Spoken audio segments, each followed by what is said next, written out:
Hello everyone, welcome back to my channel. My name is Soraya. Today I want to talk about when you need your twin flame and they're not there, like what's going on there, like why is that happening? Because that can be very painful. I talked a bit recently about experiencing your twin flame suddenly like dropping off communication or like ghosting you, and kind of how that can feel and what that brings up and how to heal that. And so today I want to talk about when you're in an experience of you're really going through something and your twin flame is nowhere to be found.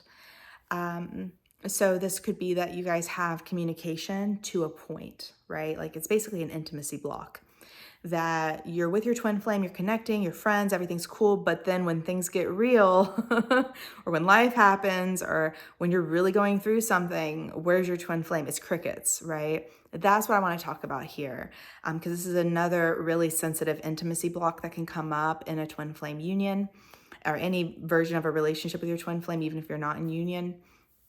And it can be really sensitive. It's not fun to have a relationship where you're close, but then as soon as you're really in a vulnerable place, poof, they're gone. That's not a healthy relationship. So we want to heal that. We definitely do not want to stay in that space. We want to resolve it. So let's talk about it. So when your twin flame is there with you, for you, connecting with you, hanging out, all the things, and then as soon as things get hard, they're gone. You see how I just put up a condition? Things get challenging and now they're gone. They're cool with everything until. They're cool with everything unless, you see? That is reflecting that there's a condition on when your twin flame wants to be with you. So how do we heal this? Like we heal everything on the twin flame journey as the mirror exercise, everything except trauma. Trauma, we do the mind alignment process with that one. But how we heal everything with the mirror, with twin flames is with the mirror exercise. And so what we want to look at is how you feel when you're experiencing this. How do you feel when you need somebody and they're not there? And what you'll find as you're doing the mirror exercise is that this is going to take you to a place within yourself where you are needing more consistency, more presence, more trust within yourself, with yourself, that you're going to be there for yourself when you're going through a hard time. There's that saying of like a fair weather friend, and a fair weather friend is a friend who they're cool hanging out with you as long as everything's nice. When the weather's nice, they want to go out, like, oh, it's nice, like let's have fun, let's do something, let's be best friends, everything's great. But as soon as it starts raining and there's challenges and there's adversity and stuff coming up in the friendship and things coming up in life, all of a sudden it's not that much fun to hang out anymore and they're gone. And so what we want to do to heal this in a twin flame union is cultivate a type of relationship with yourself where you are with yourself all the time, even when it gets extremely hard. And I say extremely hard because a lot of times we put limits on it and we're like, I'll be with myself until, I'll be with myself unless. And it's that same energy that the twin flame is mirroring. And we want to get away from that and really like sober up and get to this place of clarity of like, I know sometimes I'm going to be in pain emotionally. Sometimes I'm going to be triggered AF. I'm going to be super triggered.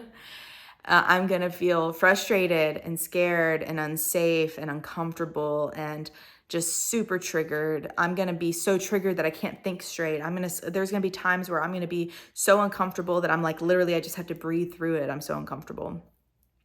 And I know that that's going to happen because it's part of being human. And I choose to love myself there. And I'm not going to leave. I'm not going to reach for any vice, any distraction, any addiction, anything to take me away from my pain, my trigger, my upset. I'm going to be with myself even when it's challenging, even when it's hard, even when I feel completely humbled and I'm like on my knees and I'm like, life, I don't know how this is going to work out. Even then I'm going to love myself. I'm going to show up. I'm going to love myself. I'm going to do the mirror exercise. I'm going to meet with my Ascension coach. I'm going to show up. I'm going to watch a class. I'm going to grow. I'm going to choose to love myself. I'm going to feel my feelings. I'm going to show up and I'm going to love myself. I'm not going to bail out when it gets hard. And that's easier said than done because most of us never learned how to do that. Pretty much everybody I know as a distraction, a vice, a addiction of sorts, something that they reach for when they feel uncomfortable. Oh, I'm having a bad day, so I go get my iced coffee. Ugh, listen, I know I hate that I brought that up too, you guys. I love me some iced coffee. I understand. I have one pretty much every afternoon, nowadays, but it's a side note. We're gonna let that one go. But the point is reaching for it as a distraction, right? Like, oh, I need a pick me up, like that energy of like you're trying to get away from how you feel. So you're reaching for this thing to come in and try to like soothe yourself from the outside in instead of addressing the emotional issue. And so that's what we want to look at in coaching is kind of like what's going on there. Like, what are the things that you reach for? What happens in that moment when you reach that place? What is that place where you leave yourself? Like, what specifically is going on there that, like, what are you afraid of? Like, what's happening in that moment that you leave yourself? And so, yeah, it's just, again, part of, coaching, part of the ascension journey. It's part of healing twin flame separation. This is a very common thing that people go through. It's intimacy. And when we're talking about twin flame intimacy, we're talking about literally the most intimate relationship that you can ever have. Like, it's not possible to have a more intimate relationship with anyone ever, because this person is literally you. So you guys are one, you share one consciousness, you guys share the same inner world. They are literally you, but the masculine or feminine version, depending on which one you are, the opposite, right?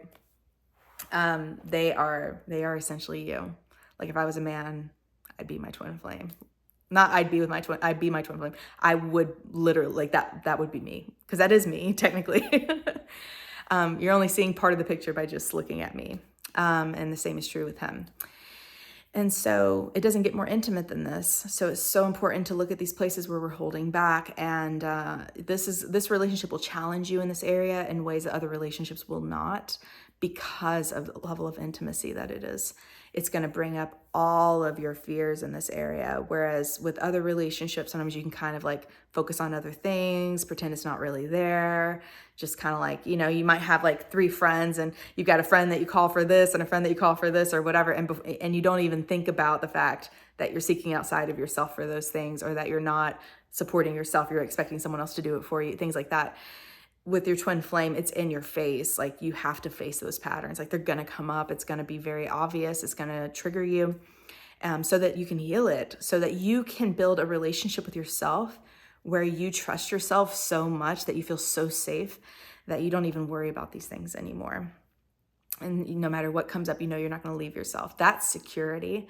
And when you develop that within yourself with the teachings of union, you've cultivated that, you have vibrationally arrived there through the spiritual work and practice, you will never see your twin flame bail out when it gets hard ever again. As a matter of fact, you're going to see your twin flame turn around and be more nurturing, supportive, present, like way better partner than you could ever imagine, because they're going to mirror the level of intimacy and the quality of the relationship that you've cultivated within yourself. So if you would like help cultivating the relationship with yourself that you want to attract the twin flame experience that you want to have in your union, all the resources are down beneath this video. It's always here. I'm so happy to help in any way. If this video helped you, I'm so glad. Please give it a thumbs up if it did help you, so that it can reach more people. Maybe it'll help more. If it helped you, maybe it'll help more people. And so I would love that. And I know that others, may benefit from it. And so it's worth doing. So definitely give this video a thumbs up, subscribe if you haven't already.